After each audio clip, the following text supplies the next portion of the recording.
Well, good evening, everybody, and welcome to yet another wonderful masterclass with the SADC Innovation Investment Challenge, presented by the Finmark Trust, a program that's curated by Hyber Group. It's wonderful to have you once again. And like I said in our previous session last week, Thursday, this week we're giving you a double bonus. So happy Thanksgiving Day to everybody tuning in and joining us this evening for another incredible session that again we can look forward to in this series of masterclasses. If you are joining us this evening, you're probably joining us either on Facebook, so welcome. Thank you for coming. You also may be joining us from YouTube. So again, welcome and thank you for joining us. Welcome to our ventures who are joining us this evening, who are part of the SADC Innovation and Investment Challenge cohort for 2020. We're incredibly looking forward to some of the key lessons that we're going to be taking this evening from, again, another wonderful guest speaker and a wonderful friend of ours at Hyber. Both myself and Charles have known this wonderful young lady for a number of years, and we've certainly been incredibly in awe and terribly impressed by her career trajectory and her growth. Lebo Mokgabudi is a wonderful kind of example of what women and female leadership can be about. So, without much further ado, I want us to kick off the session, so that, again, as I get things started, I want to be able to say some of these complimentary words directly to Lebo herself. So, as we kind of kick off the session, we can look forward to a number of things that Lebo is gonna be sharing with us. Again, this evening, she comes to us having gone into the venture capital career path through the Catalyst Fund. But I know that one of the things that we really wanted her to focus on was the early part of her career, where she focused on a lot of sales and go-to-market strategy, growth hacking. So this is the request we've made, but we've also allowed her the space to make a call on how best she wants to present. This is her platform, this is her genius, and this is her kind of support, not only for the program, but also for the ventures within our program who are participating. We're going to be looking forward to learning about Lebo's journey, both in driving market entry strategies, growth hacking, as these ventures also begin to start changing the process. Where we are in the program, as I reached you today, we are 90 days till demo day. So the ventures are incredibly excited. And again, a lot of hard work has gone in.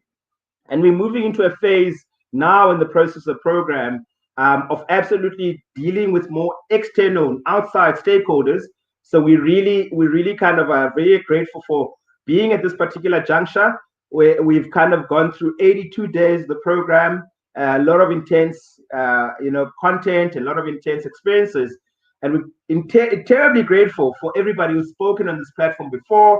The most recent speaker being the Group CEO of Hyber, Mr. Charles Oj, and prior to him, we had our wonderful friend, Craig McLeod, the CEO of Box Commerce, with some wonderful news in his collaboration partnership with Facebook as well, post that particular talk. And again, of course, we've kickstarted these sessions with Africa's godfather of angel investing, Mr. Tommy Davies. So, Megs, let's bring Lebo into the studio. Let's get the conversation started. Hey, Lebs! Hi, Vu. How are you doing? I'm so looking forward to this. Oh my God. So please, ladies and gents, get your pens and papers ready, because again, you're about to go through an incredible learning opportunity, and again, if you don't know Lebo, you're about to be kind of blown away. So we're terribly grateful for you to agreeing. Thank you for taking the time to be part of this. I know you're very nervous about the stage at which these ventures are, and you wanted to make sure that they were well positioned to receive the content. Africa is abundantly blessed with talent, and these companies certainly are no different. We have young committed founders in this program, but also we with these sessions we have people across the continent, so we make them widely available so that more people can tune in both today and throughout the process. So your lessons are going to be, reaching a wider audience than just the 4 ventures that we have in the program. So again, I don't want to take up too much time. We would have typically had a word of welcome from our wonderful partners, Finmark Trust. So I want to acknowledge the tremendous role that the team at Finmark Trust plays in this process. I know that they're having a lot of internal training sessions at the moment. So again, it's possible that they're running a little bit behind schedule on this time. So without much said, handing over to you, Lebs, to take us through and begin your conversation with us. Fantastic. Thank you so much, Vu. Thank you for the invite. It's a privilege and an honor to be on this platform to impart knowledge and experience to entrepreneurs, to the innovators within our continent, who I'm really passionate about, right? The growth of our continent lies in the entrepreneurs and people building businesses for value. Africans building African solutions is something that I genuinely believe in. And it's almost like a life purpose, and that's why I do it. So my name is Lebo Mokgabudi. I am an entrepreneur first. I am very passionate about creating an inclusive digital economy in Africa. I'm passionate about innovation. I'm passionate about financial inclusion. I'm passionate about leveraging technology to enable access to services, access to affordable products, and access to products that are equitable, that everybody can actually use.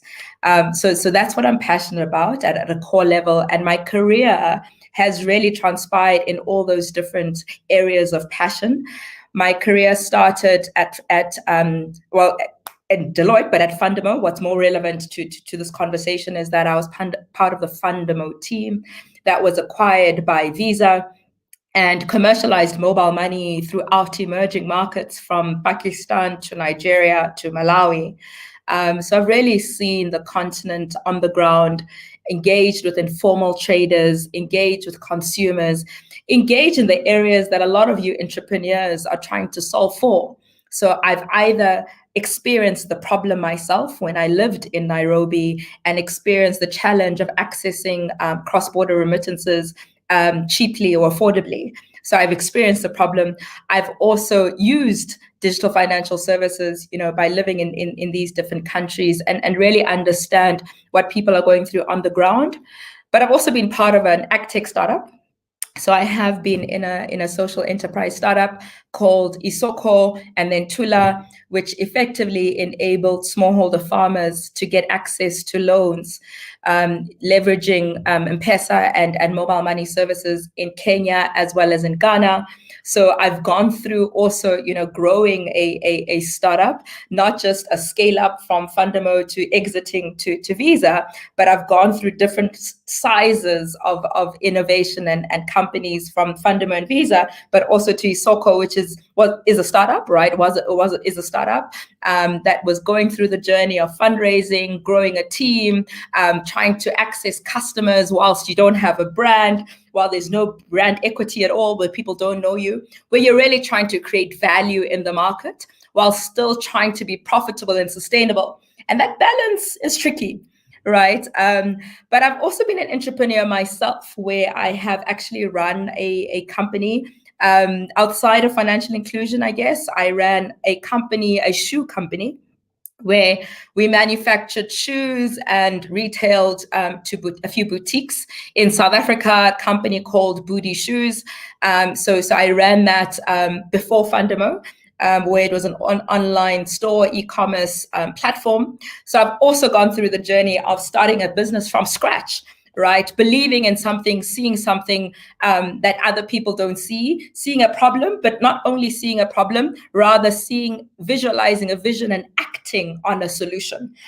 So I've been an entrepreneur myself, where, you start the business, you develop the business plan, you develop the product, and then you go into the market and hit a few mishaps, and then you go back and reiterate, and you go back into the market, and everybody thinks you're a bit crazy.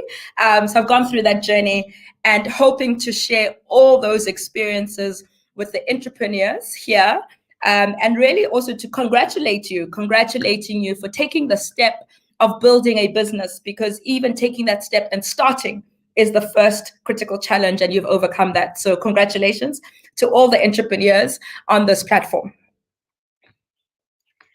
Okay, let's get started.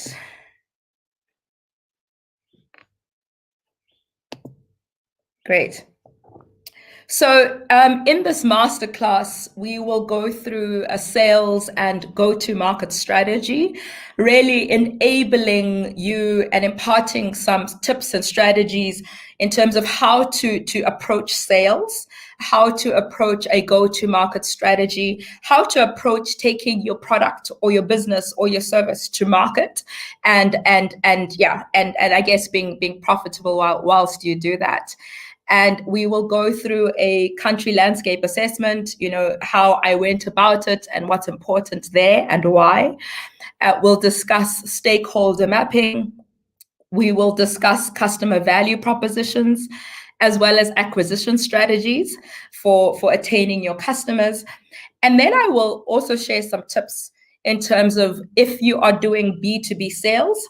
I know some of the entrepreneurs here are actually doing a B2B2C sales strategy, and really impart some knowledge in terms of how to go about a B2B sales strategy, as well as tips on product demos. And I say tips rather than, we unfortunately do not have the whole day. So it will be, tips and insights that hopefully will be relevant and things that you can actually apply tomorrow or on Monday into your business. So I'm driving this. Cool. So the first thing, I guess, is that's important in whatever domain or country that you're operating in. I understand, these are entrepreneurs in the SADC region, right? And I think it's really important to start with a country landscape assessment, as obvious as it sounds, but to really understand the different stakeholders that are part of digital financial services. If you're doing digital financial services, to understand who are the stakeholders in that country, right? But also what drives them, right? So, for example, for digital financial services specifically, you have government, you have regulators, right? And really understanding, what is the policies? What are the policymakers thinking? What is the financial inclusion policy? Who are the players? As an example, in South Africa, we have a bank-led policy, whereas in Kenya, it's a mobile network operator-led policy. And it's really fundamental to understand what does the regulation look like, and really what is the government trying to drive, right? And I say that because when you first go into a market, the regulation may affect you, but it will affect you even more when you scale. So it's imperative as an entrepreneur to understand, do I need a license? And if can I get a license as a fintech or a startup? And if I can't, who do I need to partner with in order to get a license? So as an example, Isoko, we were a startup, as I mentioned, that enabled smallholder farmers to get access to credit in Ghana. And we really understood that in Ghana, for instance, you needed to partner, right? Partner with a bank. And in Kenya, you needed to partner with a mobile network operator in order to even deliver any service, right? So because we understood that upfront, then we sought partnerships, one, but also understand the mandate of the government for financial inclusion. So, and what that can enable you with, or what that can help you with, is that they can become a client. So another example, in Ghana, for example, the government was very key about enabling their smallholder farmers to get access to credit and access to input products, right? And we then, engaged with them. Ooh. Hello. You're good, Lips. Keep going. Are you struggling with the sound? Yeah, I'm hearing other things now. Okay, let me take these off. Sorry about that. Perfectly okay. My Bluetooth earphones decided to play music. It's picking up other things. But as you're going through this landscape assessment, you know, Okay, it let me switch that reminds off. back. Okay, apologies for that. Can you hear me now? There you go. Yeah, we perfectly. We where I belong. Okay, apologies for that. So it's important to understand the regulation and specifically understand the government mandate for financial inclusion and see how you can leverage that for your value, right? Leverage that to get your service or your product into the market. But as another stakeholder that's important to understand is financial institutions, right? Understand, you know, what are the financial institutions, what is their pain point, right? What are they doing in the market? And when you understand them as a stakeholder and really dig deep into understanding what are they currently grappling with, what are they doing from a financial inclusion point of view? And when you drill down into that detail, you'll then start assessing, should you have them as a partner, right? Are they a credit provider? Are they a partner from a point of view of accessing their customers, right? Or do you partner with them just to leverage their license? Because there's different ways that you can partner with a financial institution. And a financial institution is obviously not limited to a bank, right? It's either an insurance company, a bank, an investment company, dependent on what you are specifically focusing on. But really, it's important to really break that down in terms of in Malawi, if you're operating in Malawi, what are the banks, who are the banks there, and what are they currently doing? How are they playing in the market, and how can you partner with them or leverage them, right? And then another is mobile network operators. And you know how we looked at mobile network operators is really as an infrastructure player, right? Yes, we have mobile network operators providing digital financial services, but in this diagram, from a landscape assessment point of view, see them as an infrastructure player. They provide the infrastructure that your customers are using, right? So it's important to understand how many players are there. If you're operating in Nigeria, as an example, there's so many mobile network operators, and really digging deep in terms of what are the different sizes, what are they dealing with, how can you leverage their infrastructure, but even more importantly, what is their cost drivers? So I'll make an example. As at Fundamo, we understood who the mobile network operators were, right? But in Nigeria, when we were operating in Nigeria many years ago, when it was still a bank-led model, mobile network operators didn't really like to play nice with other kids. And it's important to understand that upfront, so that you don't get any surprises, right? And what I'm saying, it's scope the market, scope who are the different players, and who is almost open to working with startups and who is not, so that you don't get any surprises. In your market assessment, also understanding who are the other players, right? I'm sure you are all doing competitive strategies and understanding who are the other fintechs, and scoping those in terms of sizes. Who are the startups? Who are the fintech players who are doing what you're doing? Is there an opportunity to even partner with fintechs? A lot of the times in this ecosystem, entrepreneurial ecosystem, we like talking about startup and corporate partnerships. But is it possible there's an opportunity to partner with other fintechs to then access a market?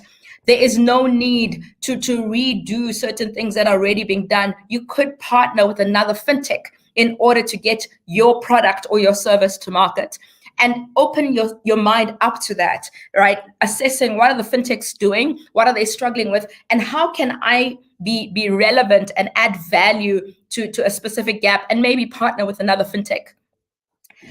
And then another key stakeholder is obviously customer segments, right? And customer segments, I named it customer segments as quite broad, because that could either be agriculture, it could be education, it could be industry specific, right? You could specifically focus on health, right? And the customer segment in health. So map that out in terms of, okay, my business is operating in agriculture as an example. The customer segmentation in agriculture, you would look at agri-dealers, you would look at input providers, you would look at all the different stakeholders in agriculture, and really then start understanding what are their pain points.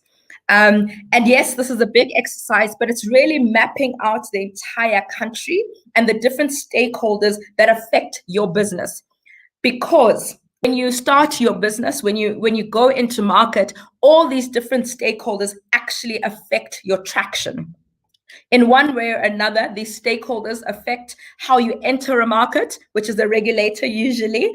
They affect how competitive are you in the market, which are then the fintech players, and they affect your business model, right? Unfortunately or fortunately, we have to play with mobile network operators because they provide the infrastructure. So it's really important to understand the mobile network operators and how that affects your business model.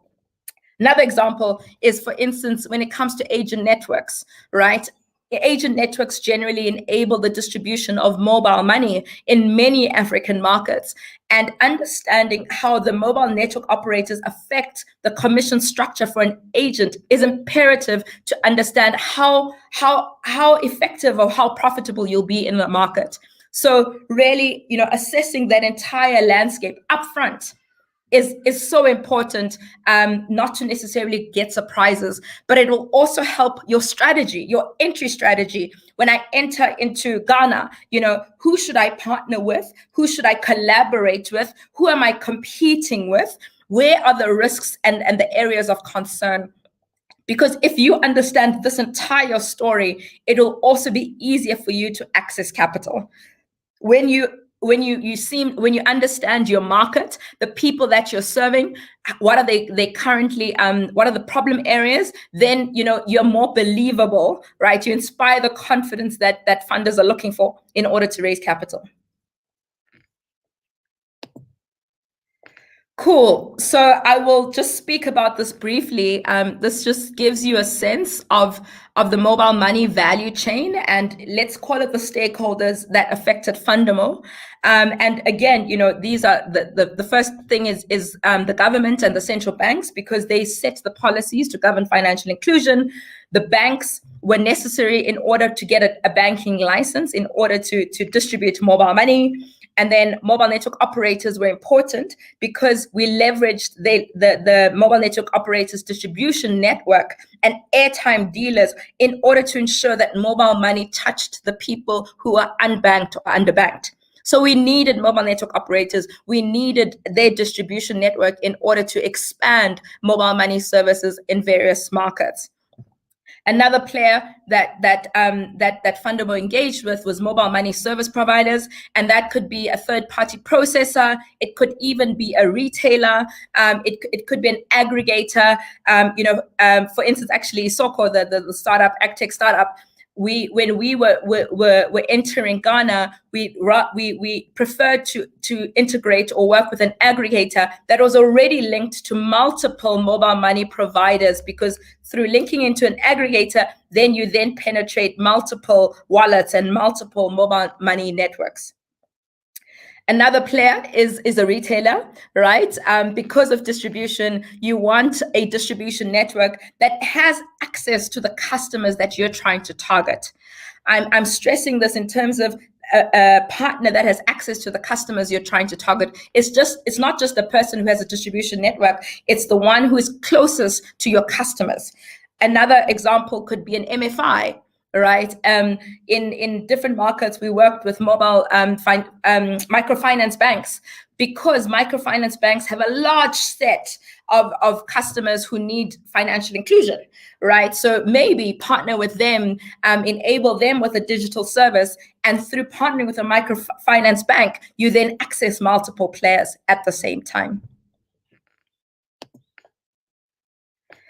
And through all of this, you will then, start asking yourself the question, are you solving the right problem?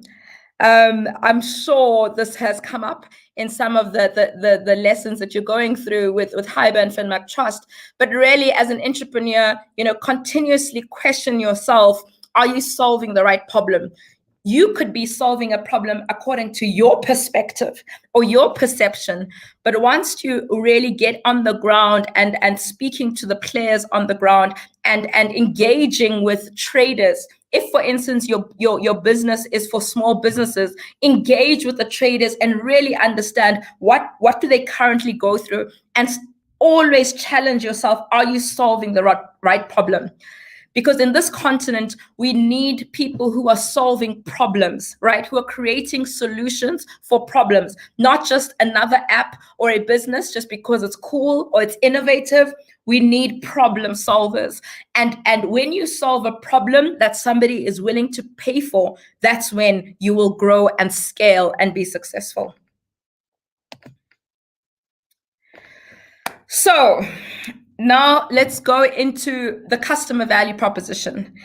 At this point, we have defined who our customer is. We've defined that our customer is a small business, an SME as an example, a micro small business.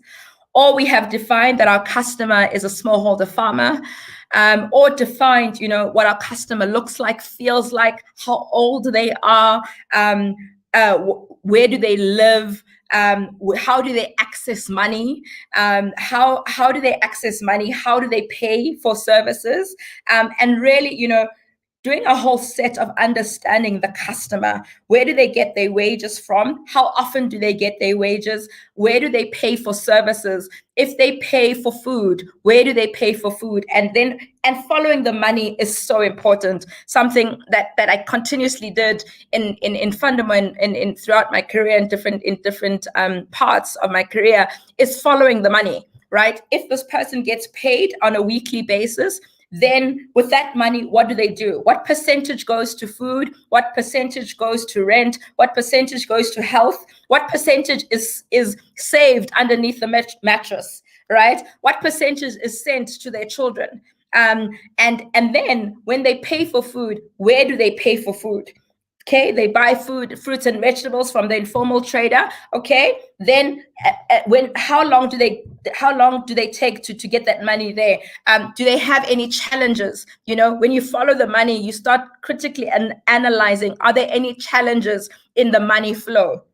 That's important, right? And then once you've defined that this is the problem that you want to solve, it's also important to understand how are they currently solving that problem. A lot of the times, us innovators, we say sometimes we want to solve for convenience, but it's something I'd always challenge, that something may be inconvenient to you, but does that smallholder farmer see it as inconvenient? Do they see it as a problem? Right? If it might be a problem for you, but is that a problem for them? And really having the answers to that. And also, when you do your competitive analysis in understanding how are they currently solving the problem, you could realize that the problem is not another fintech. A lot of the time, your competitor rather is not another fintech. Your competitor is either cash when it comes to mobile money specifically. Your competitor could be cash or something else. It could be a delay in time. It could be the transport services. It could be security. That could be the problem that you're trying to solve for, and really hone in on that. It's not necessarily all the other fintechs that are providing a service.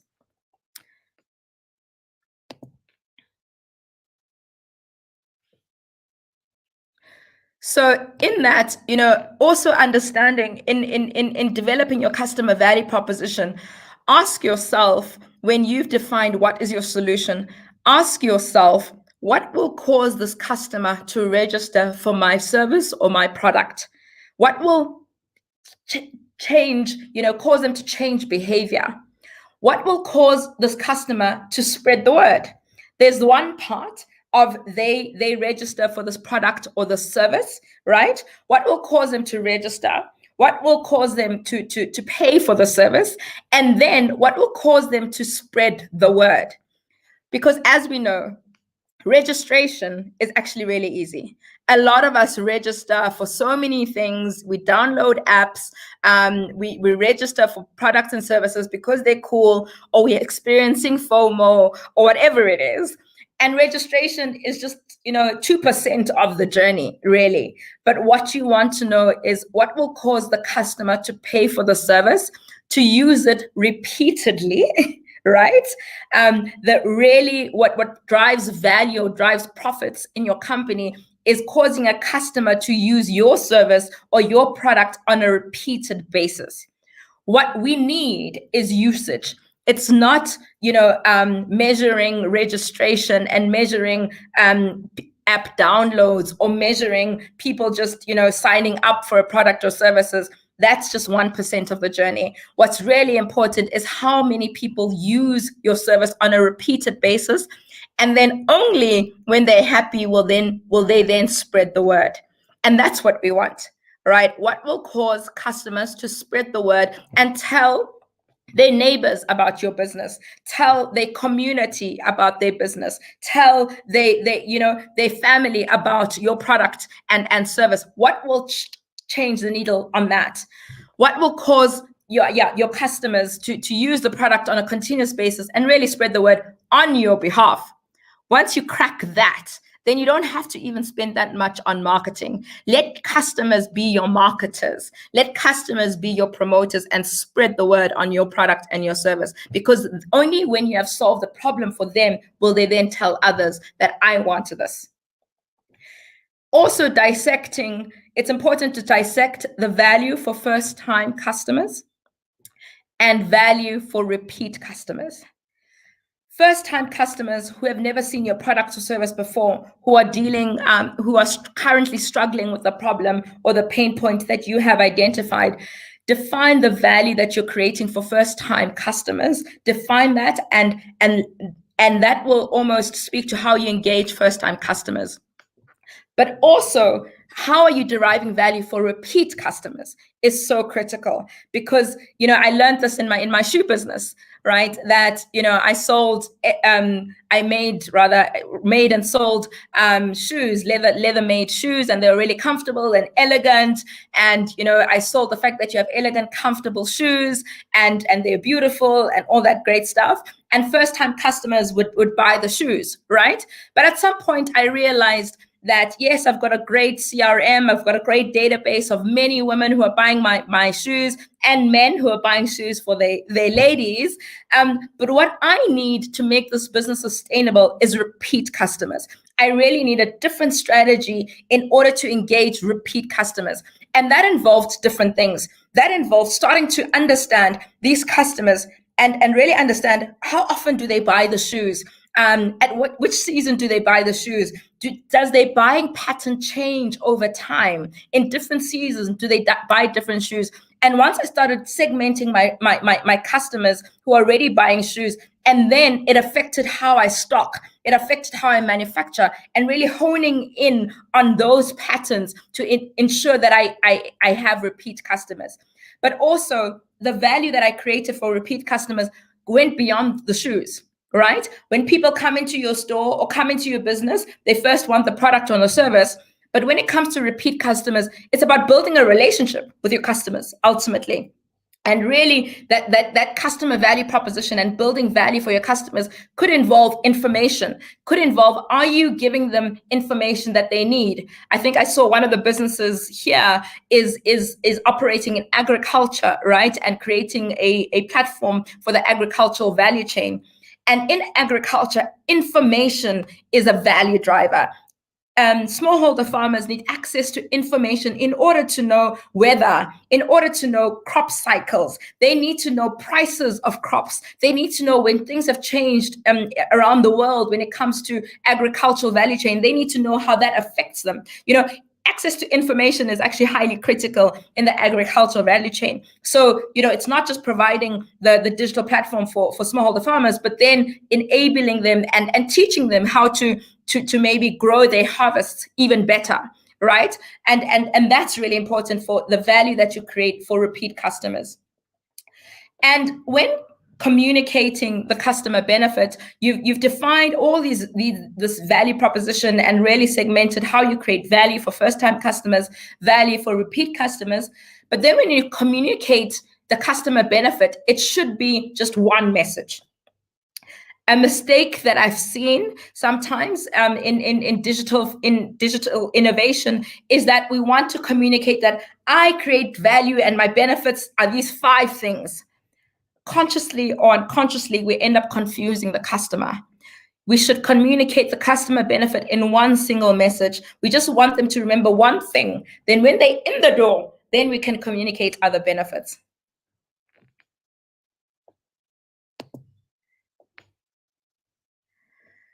Okay, then acquiring customers.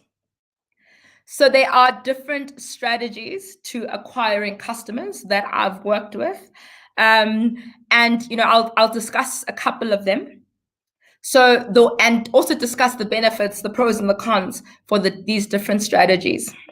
The one is potentially self-registration, right? Self-registration, a customer downloads your service, your app, or your accesses your platform, and this is very convenient because they can download it themselves, and you can have promotional activities, and you SMS your customers that download this app in order to have access to the service. But the challenge with self-registration is customer education. And I said it previously that a lot of people download things and sign up for things, but if they don't know how to use it, if they don't know how this will actually add value to their lives, then you lose the customer. And registration is not what we're after. What we're after is usage. What we're after is continuous usage. Another customer acquisition strategy is a distribution network. Here it's an example of registering at an agent, but it's really, partnering with distribution networks such as a retailer, such as a super agent who has access to multiple informal traders, as an example, and you touch them, one agent, then you manifest your product and your services to multiple players, right? But the thing to think about here when it comes to partnering with a distribution network is really, how are you incentivizing those agents to push your product and service? Just integrating into an API with a super agent is not enough. Integrating with a distribution network is not enough. You need to think about incentive structures. You need to think about your incentive plan in terms of, first of all, your commission structure, incentivizing the agent to either register your customers, but more so, because I spoke about usage, incentivize your agent to create usage, to create revenue beyond that one transaction. Another strategy when it comes to customer acquisition strategies is bulk registration. So that's really, targeting employers as an example, right? Instead of going to one employee, target an employer and say, position your product or your service to an employer, and then it filters down to an employee benefit, as an example, right? So you for instance, target an employer, you work out an agreement and a plan, and then you integrate into their payroll, right? And then you access all the employees, as an example. Bulk registration is actually a great one to access multiple customers. But in all of this, you need to think about all the incentives throughout the thing. When you partner with for bulk registration, or even I spoke about the distribution network, you really need to understand and ensure that they will actually push your service to their customers or their employees. Another strategy is customer care. So a lot of the time we think of customer care or help just to filter problems and really be a call center to address problems, right? Or address customer queries. But that is another strategy to actually acquire customers. And really mining the data that you have within your CRM to mine in terms of, which customers, what type of questions are they asking, understand what type of problems are they having, what queries are they having, and honing that data down to say, okay, if most of 80% of the customers are asking this question, clearly I need to go back to my product and service and address that, right? Or is it an issue of lack of understanding? Is the issue the customer experience? Is the issue that they don't understand how to use it? The issue may not be the product. It may just be they don't know how to use it, right? And your CRM or your call center is a great place to assess knowledge about how your product is doing in the market, but also a fantastic place to then drive revenue, other revenue for your product or service.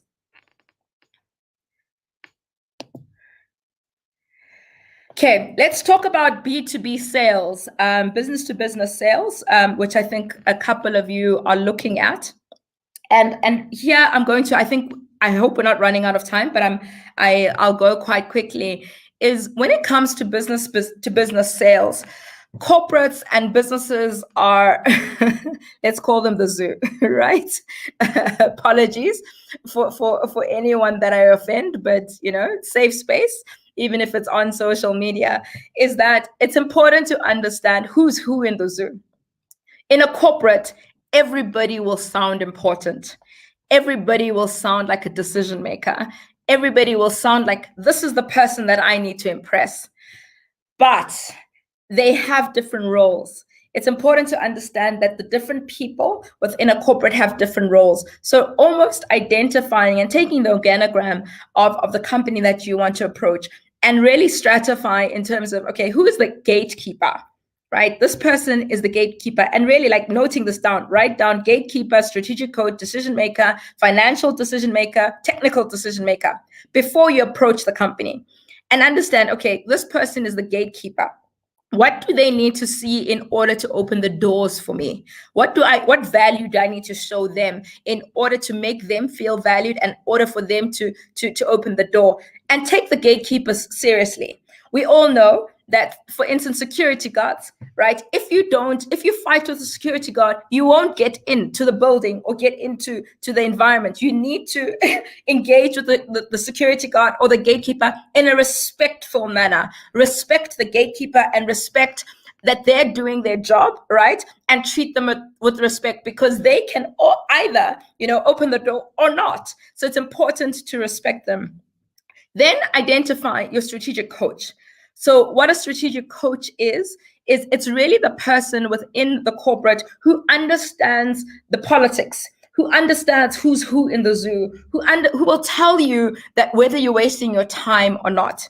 Sometimes people will take you around in circles just to be polite, but you want that person who will tell you, change your positioning this way, position your company in this manner in order to partner with company A. The person who will say, speak to this person, don't waste your time with that person, do this, do that. A person who will tell you the truth, and a person who will also tell you when you're doing something wrong, right? You really want the strategic coach, and to build a relationship with the strategic coach. You also want, the strategic coach is also the person who will tell you when things have changed internally. Companies are restructuring all the time, now more than ever, for obvious reasons in the global pandemic. You want a coach who will tell you when things have changed, who will tell you what are the actual priorities of the company. Is this a priority or not? Or tell you, honestly, come back in 18 months, don't bother right now. Identify that strategic coach and continuously engage with them. And then identify who is the decision maker, right? Who ultimately signs this deal? Who ultimately signs this contract? And identify the financial decision maker and the technical decision maker. And I specifically separated them because the financial decision maker is ultimately interested in the business model. They're ultimately interested in, how does this drive revenue for me? How will this drive profits for me? And why you want to identify who that financial decision maker is, that when you're engaging with them or having a conversation, you're focusing on the business model. There's no need to focus on everything and hone in details on everything. You focus on the business model, and you have your ducks in a row when it comes to the business model, because that's what they're interested in. So in identifying these different players, you want to understand who's who, but also what do they care about? Right? What will drive them to say yes? So the technical decision maker is another key player, because ultimately he or she will ask you, how can we integrate this platform into our business?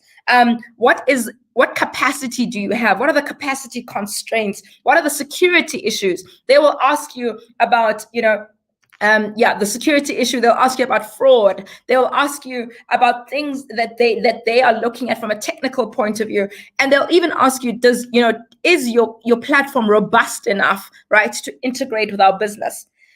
So they'll be interested in that. And when you understand that, okay, I need to talk to the technical decision maker, you focus on that.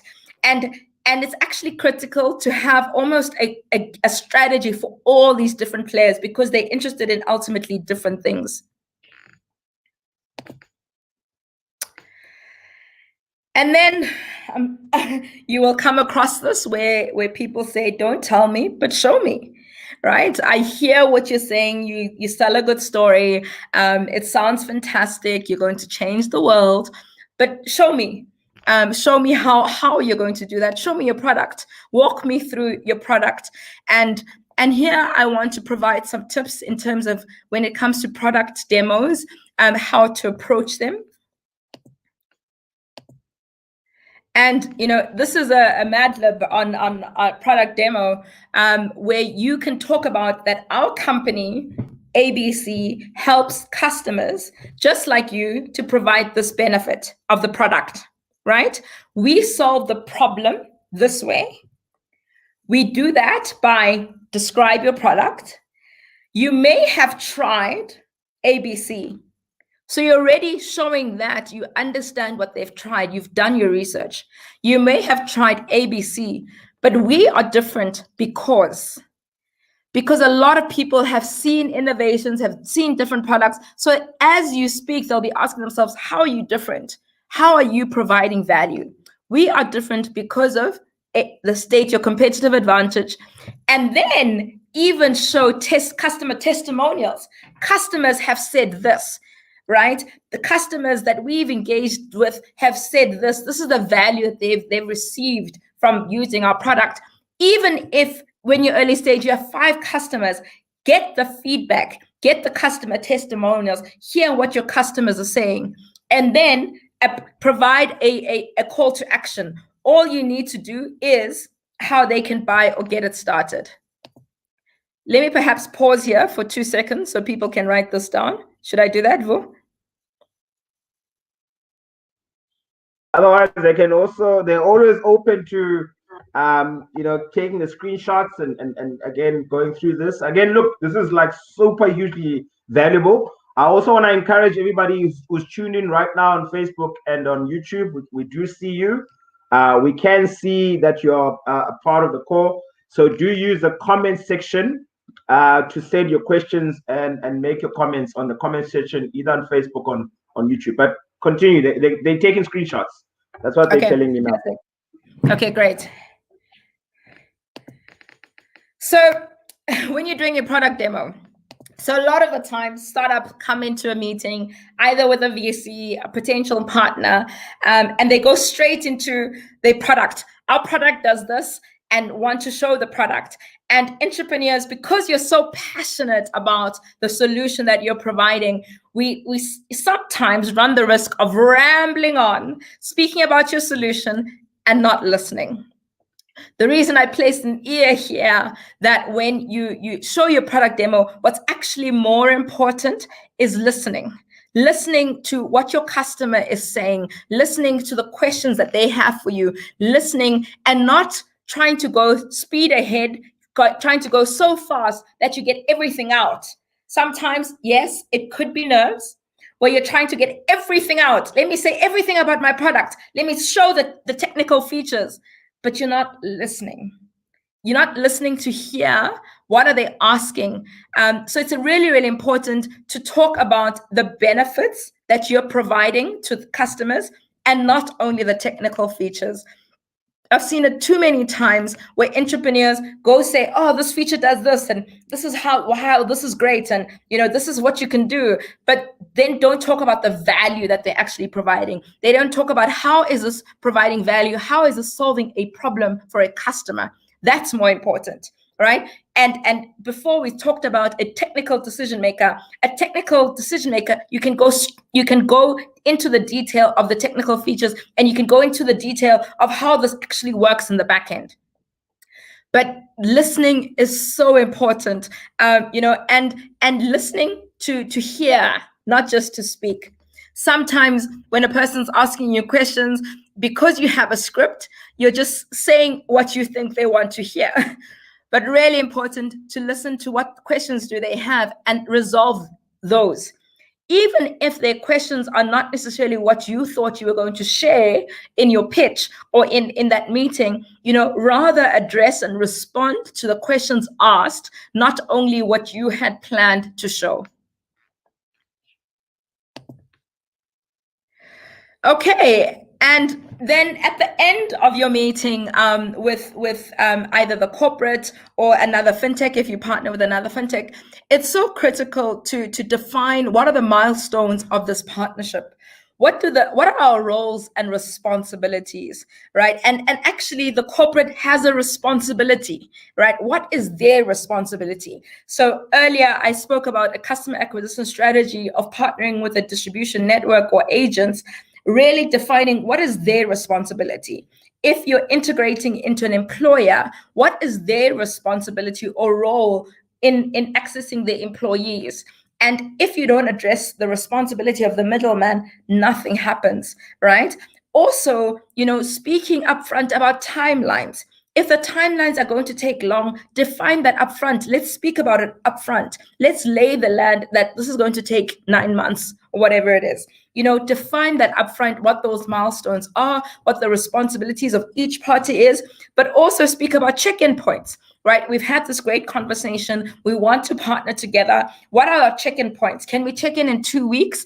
And how frequent will we engage with each other? You're entering into a relationship, so there's nothing wrong into having honest conversations of how often will we engage? What will we engage on?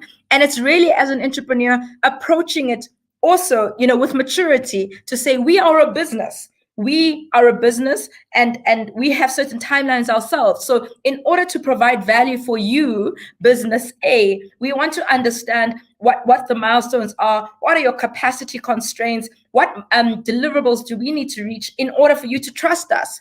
If, for instance, you say you want a POC with us, right? How long, will it take? What milestone? What do we need to show in order to pass beyond the POC level as well? And really clarifying that. And I'll end there for questions.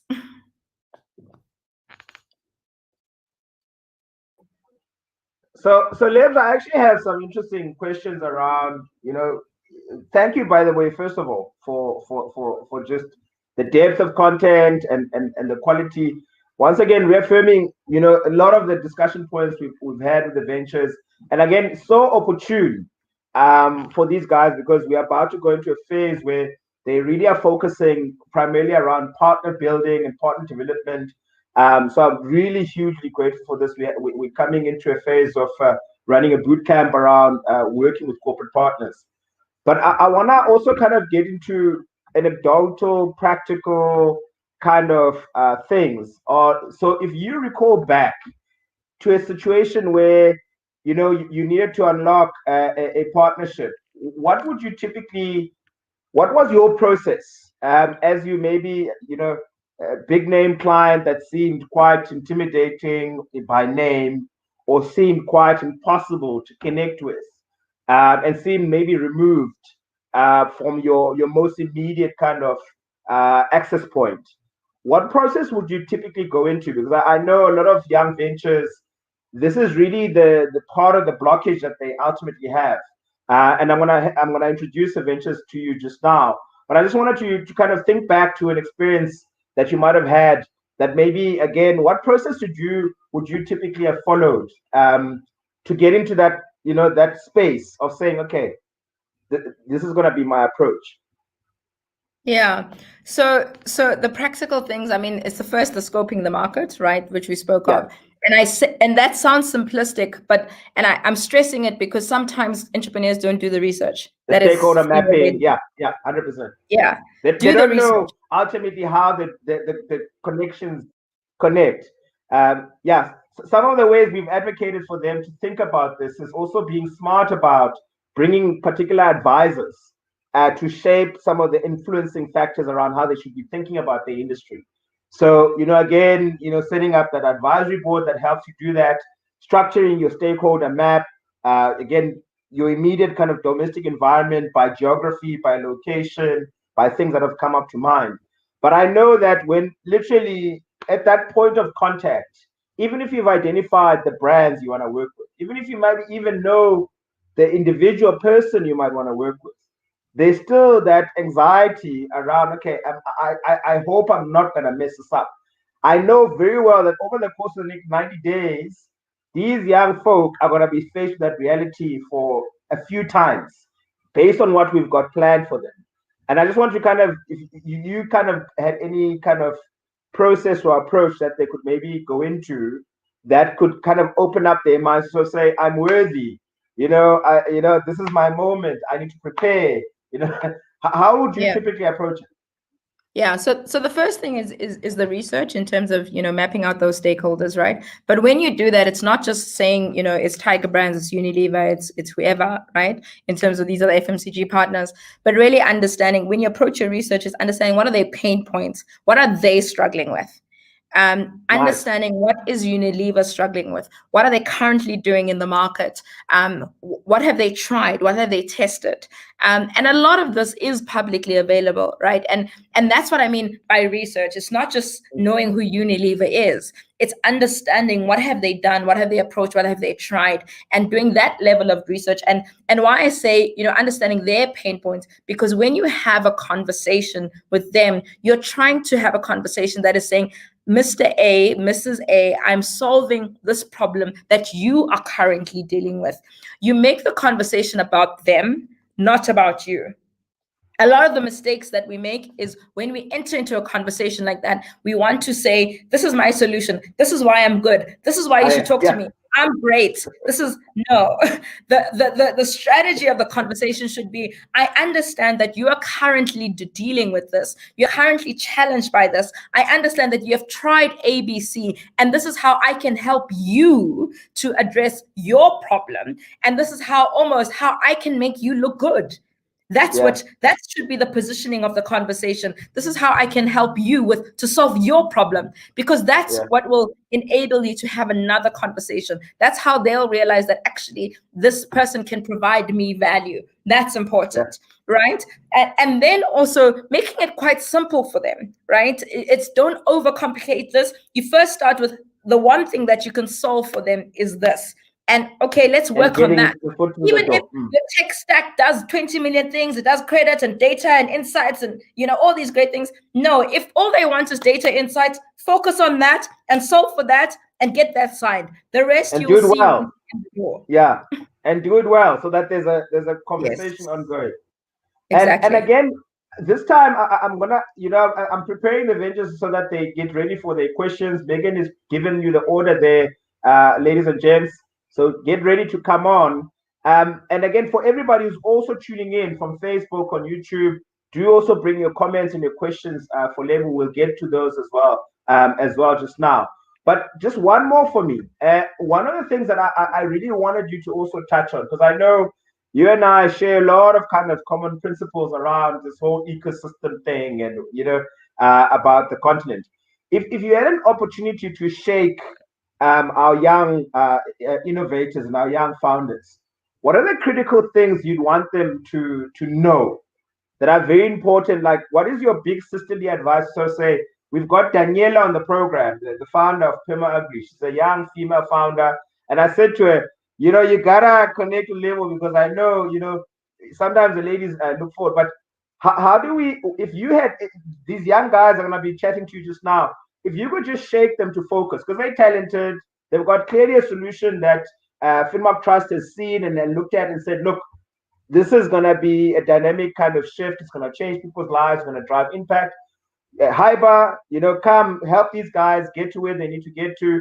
So Finmark Trust has done that part. They've done their bit in applying to a program and being part of something. But how do they convert that into a fundamental level type of success from someone who was there in the trenches to build a company that eventually does a massive exit? How do you kind of shake them into reality and focus? And what would you say to them? Yeah, so a couple of things. The one is stay close to your customers. It sounds simple, but really what matters is impressing your customers. It's not impressing Vu. It's not impressing Finmark. It's actually not even about impressing your investors. Sometimes I think entrepreneurs get that part wrong. It's impressing your customers. Your customers should be your investors. If you provide value for your customers, then they will give you money and they will grow your business. That should be the focus, nobody else, quite frankly. And why I say stay close to them, because the first is, yes, researching them, talking to them, understanding their pain points, and then you take your product to market, right? You build something, then you take it to product to market and test the product with the customers and listen to their feedback, reiterate based on their feedback. They're ultimately your user. Continuously to reiterate and have no fears, egos aside. As an entrepreneur, your ego must just disappear right now, right? And being so I'm looking forward to your conversation with Tabiso just now. So Tabiso, I know you're listening. I hope you are listening. and really being open to feedback. I think the one thing that I'd also say to entrepreneurs is being open to feedback, being coachable and teachable to feedback from your customers. I really think that your primary stakeholders is your customers. Be open to that feedback because they use your service or your product, right? But also being open to feedback from your advisors, your investors, whoever it is. Being open. It doesn't mean that you'll apply everything. But what I'm saying here is having a teachable spirit, right? Being willing to learn is so critical because this journey is long. We're going to segue now perfectly into that space. And Donald is going to be the first one. He drew the lucky straw today to engage Lebo first. So again, Donald, please, for the benefit of the audience watching and tuning into this, and for Lebo herself, just to refresh, because it's the first time she's getting to meet you guys. Quickly, what are you working on and who are you? And then get into your question. Go ahead, Donald. Thank you, Vu. Hi, Lebo. How are you? Hi, Donald. I'm great. Well. How are you? Well, my name is Donald. I'm all the way from Tanzania. I am the head of operations from FEMA Agri.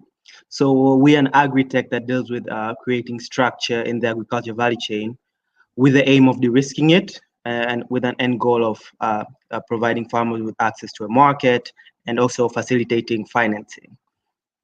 So one of the things that I found really interesting on your talk today has been basically the lessons we learned from our experience in the agriculture sector and how we help the farmers getting finance. And one of the things has been partnerships. So one of the things we did is we tried to partner up with some of the regulators because one of our models required us creating a crowdfunding platform. And I love what you said about scoping players because that's definitely one of the things we kind of missed. And we started working with a regulator who wasn't actually on our path or working on the same goal as we were working. And it ended up a bit of a mess, and we failed in actually moving in that direction. And we ended up changing our direction because we saw that the regulators weren't actually in the same path as us. So when you said about scoping your players, that I wanted to just say how important that is. And we definitely learned from that, and we definitely had to change our direction or change our model to kind of just move past away from the previous direction because of the partners we work with. Yeah, so that was very interesting for me. Awesome. Glad there was value. Thank you. Do you have a question? Thank you very much. For me, I think it was very straightforward, a very perfect talk. I really gained a lot from this one. Thank you very much. Awesome. Thanks, Donald.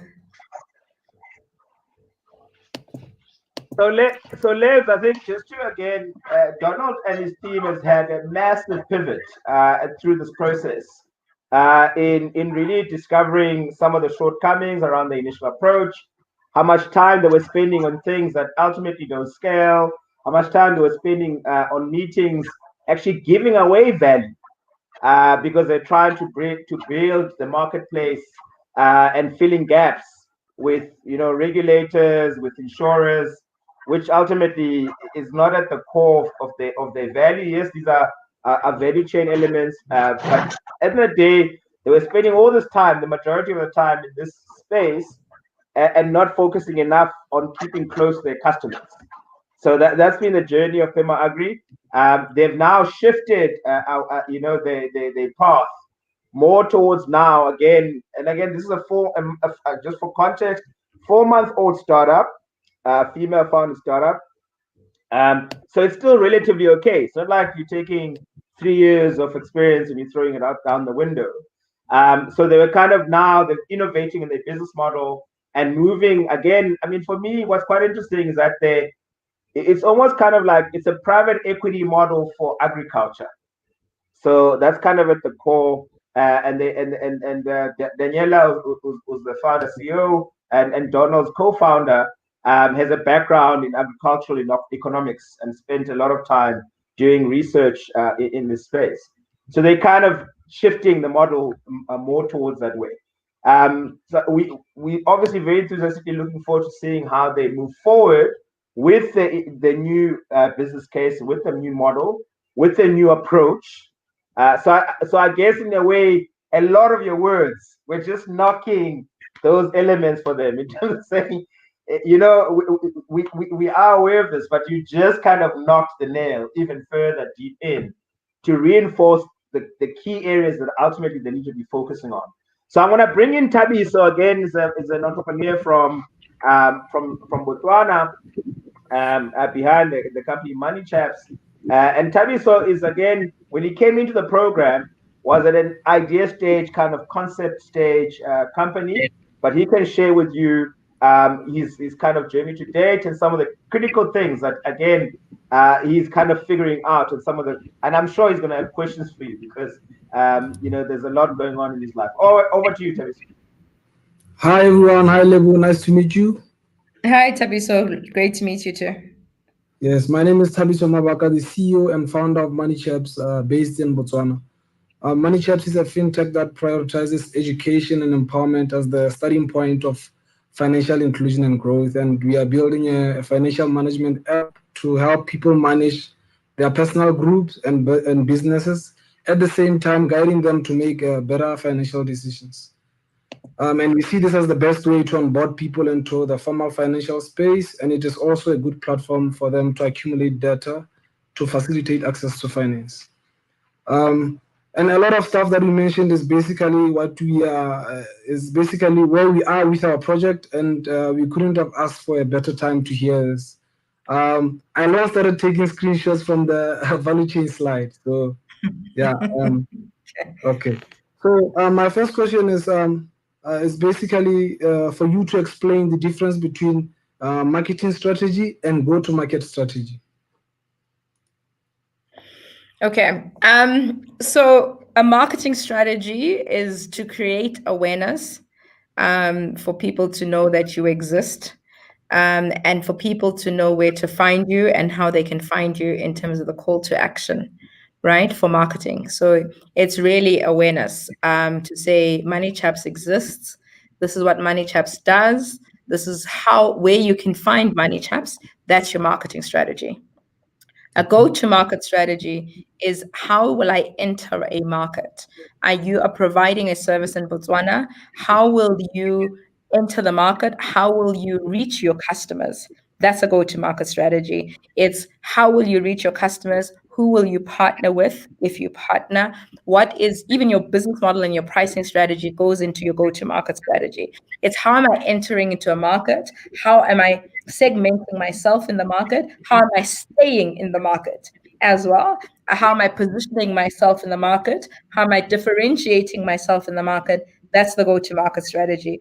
Think of marketing as, I get known. My name is Lebo Mokgabudi. That's marketing, right? But how I enter a market and stay in the market and derive value for the market and sell is your go-to-market strategy.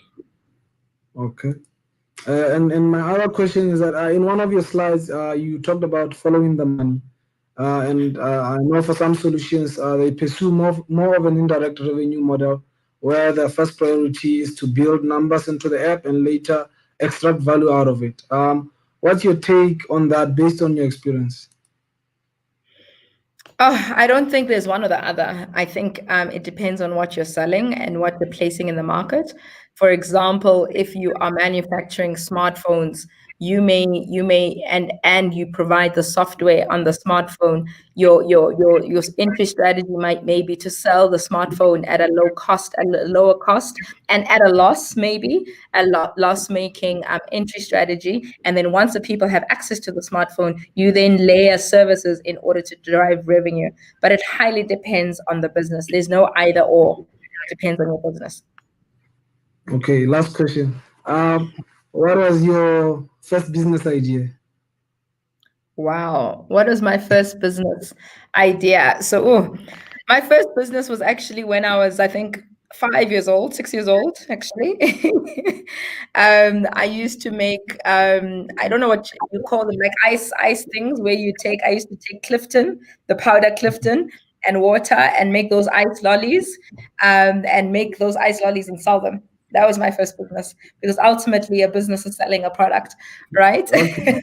Yeah, So but that I meant maybe after varsity or something, because I would love to They call know it if Pompey. They Pompey. I think it's Pompey, that thing. yes, because I wanted to know if you followed your first. When I said first business idea, I mean after varsity, maybe when you're now, you could. But why is that? Even it's interesting that you even say it like that, because a business is providing a product to a service. So whether I'm 15 years old, I'm 5 years old, that's a business. You wanted to clarify, but But that's fine. by the um, way, Ed, what Travis is not telling you is that he's a chartered accountant by day. So he's moonlighting as a startup founder, and by day he's a CA doing books and accounting. So this journey for him has been, a very interesting approach between, the very structured and rigid approach of accounting in terms of the known knowns, and this very kind of open kind of receive, innovate, iterate, fail fast, fail forward process of entrepreneurship. And again, he's passing. I can tell you, the entire team on our side has a lot of respect for his tenacity, his professionalism, very much anchored in on professionalism. Typical kind of professional accountant. But we want him to challenge himself. Those elements where you're talking about, really have the voice of the customer, driving your narrative, really be pushing, not necessarily your own thoughts around how the customer is going to use the solution, how they're about to, unlock the value for themselves around the customer value proposition. But how do you give them the space, to come in and then to give you that feedback? So he's been through a big turnaround in that. But again, gratefully, he's doing some very cool things. He's built a team from one man. He's now the three in the period of the program, and he's got ambition to bring in more, not only staff but more partners as well. So more strategic. He's told he's in financial inclusion and financial literacy, and at the core, what he wants is partner with financial planners or financial writers, and these finance bunnies are out there. So he wants to also be a platform for them to work on kind of getting the message out. So thanks so much, Tabiso. I'm gonna bring in again Tabisi, also from Botswana in Gaborone. So again, he's also working on something dynamic. Young brother there in Gabs, trying to be disruptive. You need to unmute yourself, my friend. So otherwise, Megan can't do anything. You're gonna get Megan fired. welcome, WC. You'll introduce yourself to Lebo and tell her what you are working on, and shoot away at your question as soon as you've kind of made that introduction. Go ahead, WC. All right, Lebo, I would just first like to say you did such an amazing job. Like, honestly, that was a brilliant presentation. I was so impressed. The tidbits of information, the nuggets of information was just like, I didn't take screenshots. I did like a screen recording because there's just so much. I put my phone out and I'm like, I need to record this. Like, it was so brilliant, honestly. I'm going to be referring to them a lot moving forward. Anyways, like we said, my name is Mokgabudi from Botswana. We're from a company called Digital Diamond. We basically specialize in digitalizing identity to simplify KYC processes. So you never have to fill in forms. What we are trying to do for customers is eliminate form filling across the board, whether it's signing into an application or downloading, opening up an insurance policy across the board, even signing up for health insurance. And it's not limited to just KYC. It's a rolling, a term you coined. It's called rolling KYC, which means the more you interact and the more you engage with various services, the more it augments or it appends more information about that individual. So you're never needing to update. Like once you've done it once, it's done for everybody. Like your telcos, your BPC, all that stuff. So that's basically what it is in a nutshell. It's tokenized identity, reg tech. Yeah. So, wow. So the question is, it's really more about there's so many things. Your Mad Lib that you had breaking down the solution. That's such a brilliant way to present a product, because the way we've done it is like what I've just done. Yes, it may give an oversight, but it's not really saying this is the problem you're solving, this is how we're fixing it. It was, yes, I guess you can infer it based on what I explained, but it was like, I just love the way you broke down that Mad Lib. Like, yo, man, I need to get like some tips from presentations from you. And the question I wanted to ask was, as Vise mentioned, it's very difficult to get the attention of like larger corporations. We do, Stanbic is currently an interested party. They are like piloting our solution, as well as Litsejo. It's a loaning company that's quite large footprint in Africa, just like Stanbic. But now we want to like be with the government. So the government is like trying to make a digital identity in terms of how our passports are digital, where you swipe them. That's what they refer to as like a digital identity, not necessarily like tokenized reg tech kind of thing. And we're trying to get that conversation started. How would you advise a government type of conversation? Like, how would you begin that? Like, how would you do it? Because we have scoped out the various stakeholders. We tried sending them emails, but obviously, who are we? Like, it's, if they don't even let you come through the first stage of the email, how do we go forward from there? Okay, firstly, what you're doing is fantastic, is amazing, because you're addressing a real need in the continent when it comes to digital identity. Is a real need that hasn't really been effectively solved for throughout the continent. So congratulations on that. And congratulations on getting Litsejo on board and Stanbic on board. And which Stanbic? Which country? In Botswana, sorry. Okay. Yeah, Stanbic, Botswana, yeah. Okay, so there's different strategies to getting government. You could, so Litsejo is obviously MFIs, right? And you want to leverage that partnership in order to engage with other partners, right? So you on your deck or whatever, really assessing how many of the Litsejo customers use your service, and what value have you provided through Litsejo and through their customers. What value have you provided? Articulating that very well. And when you have articulated that, you position that to the next client, to government, to say, we are working with an MFI, we're working with a financial institution, and this is the value that we've provided them, and we can then provide value for you. So you're also inspiring confidence in your next client in terms of you've already worked with big players, Litsejo and Stanbic, right? That's one. Number two is engage with Stanbic and seek out the public sector team within Stanbic, and they could potentially introduce you to government, because a lot of the times Stanbic, one of their clients will be government, most likely, right? So that's another entry strategy in terms of asking Stanbic, engaging with either their public sector team, or do they have public sector team, or do they have a government institution as a client, and ask them to refer you. So basically the point is leverage your existing customers to then access other customers. That's the easiest way. Yeah, I'd say that's the easiest way. And then understanding, I don't know if in Botswana whether digital identity is a key priority. I don't know. I haven't heard it, but I don't know. I would say, seek out other government players where digital identity is a key issue, right? And perhaps speak to them. Yeah, but also there's actually.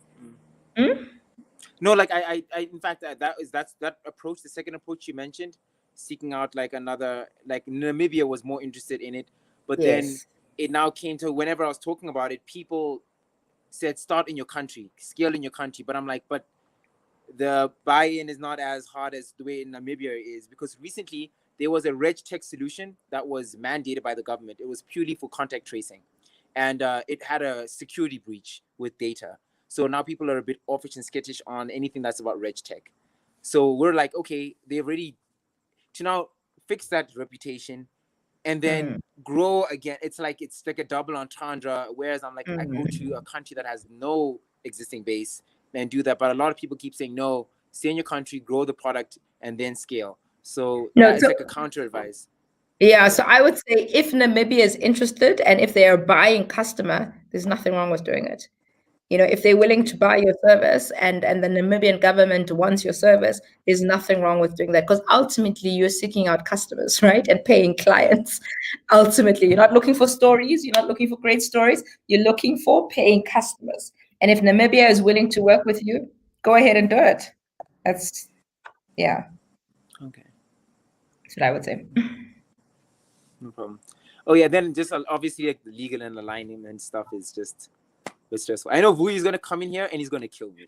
But anyways, But well just done. What you're doing is, thank you. is really, really great. I mean, it's needed. And also, you have to think borderless, especially now more than ever, right? You can't just be thinking about Botswana. You have to Yeah. have a borderless approach. And if the first buyer is another country, so be it. Fantastic. What I didn't share is that actually Fundamo was headquartered and born out of Cape Town, but actually most of their clients, if not all, were outside of South Africa. Whilst I was with Fundamo, I didn't work in South Africa at all. We were actually outside and in other emerging markets because of the regulatory barriers in South Africa. So you can And start that's in yeah. bit. That is literally Are what's you probably gonna listening? happen to me as well. Are Like you honestly, listening? Yeah. it's like so happening. It's so aligned.